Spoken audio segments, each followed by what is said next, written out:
Hello fellow Toastmasters, this video is about advanced polling. I want to show you some advanced techniques that we've been working on from feedback and conversations with other Toastmasters in the last few days. Thank you for those that took part. You can see I'm in my Zoom website side, logged in, and I'm at schedule meetings, and I'm going to schedule a meeting. I'm not going to use the default ID. I'm actually going to schedule a specific meeting, and the reasons for that will become plain in a second. So we'll just leave it as a meeting as it is, and we're going to scroll down, and then at the bottom we will save the meeting. Do we need breakout rooms? No, we won't worry about that. We're going to enable the meeting room, but actually these settings are irrelevant at the moment. Let's save that. Okay, now we've saved it, we scroll down a second time. We can see that there is a section on polling. You can create polls in advance. Now, some of you know already, but you can create polls in advance specific to a particular meeting. So at this meeting, which is my next meeting, maybe I should have set it up as my next meeting actually.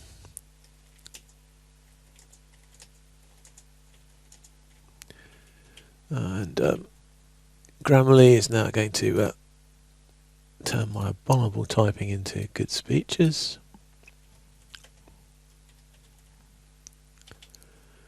Give away your age when I hit return. I didn't mean to do that. Let's go edit back in again.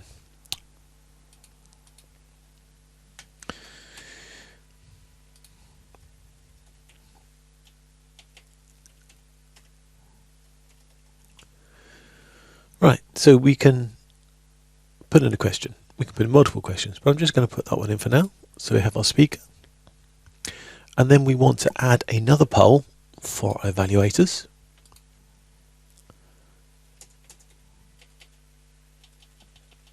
That's the title. That's the question.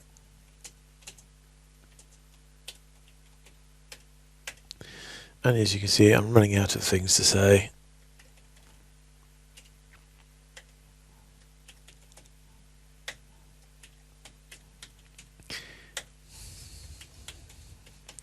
Okay, there are evaluators, and I need to scroll down to save. Wonderful. I've got my two polls for my meeting. So I can now start my meeting, which is going to launch down on my other screen, and then pop up here, and we'll join the computer audio, and we are now in the meeting. Let's start a poll. Here is our poll for the best speaker. And you can choose your best speaker. If I launch the polling, and then we'll get some results and we'll be fine, and I can share those results. But do you notice up here I still have the edit button? So supposing the evaluators have changed and one of the evaluators is not there anymore, I don't want to share the results because I want to keep them as excitement for later. I want to edit the results of the other competition. So I'll click on there, I'll come down here, and I can go to evaluator, and I can click on edit, and I can say Doreen is now being replaced by Faith. I can save it, and I can minimize that out of the way, and I can go to the evaluators. Well, obviously it'll be closed.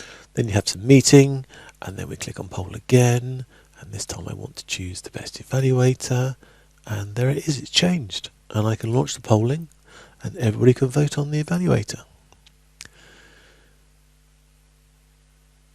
But did you notice I can end that polling, and then at some time later on I'm going to need to do the table topics. I'm going to have to add the table topics people live because I'm not going to know who they are. So again, I click on edit, the web page comes up again. Now I've got multiple versions of it, so let's close the others just not to confuse ourselves, and I can do the table topics. So I can do a title, so I can just call it table tops, and then who is your best table topics, and I can then choose who it is. So it's John, Jane, James, that's enough J's, Henry, Harriet, and there we are. And we can save that. And you can see here we can edit that still if there was a change. But notice that the polls that we've used we can't edit. But that poll we can. So somebody else was asked to do another one. So Dave had a go in the end. So we'll just add Dave, and as long as we hit save, it's updated. And then we can close that or minimize that and go back to table topics, and it pulls up the right people. So let me summarize what we can do here. We can add people to we can add polls to a meeting. But we can create a specific meeting and add specific polls to that meeting, which means you can schedule your meetings in advance and set up the polls for them. And if you're using the system for other meetings and you have to set up other polls, they're not going to conflict, because those meetings and those polls are all sitting in the same little box. And if you do another meeting with other polls, that's going to sit in another separate box. Once the meeting's started, you can run the polls.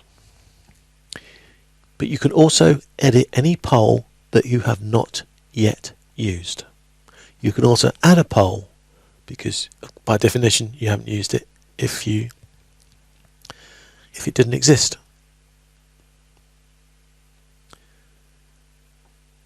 And that way you can preset your speakers and your evaluators to save time during the meeting. Table topics you're not going to know until table topics happens, so you have to add those during the meeting.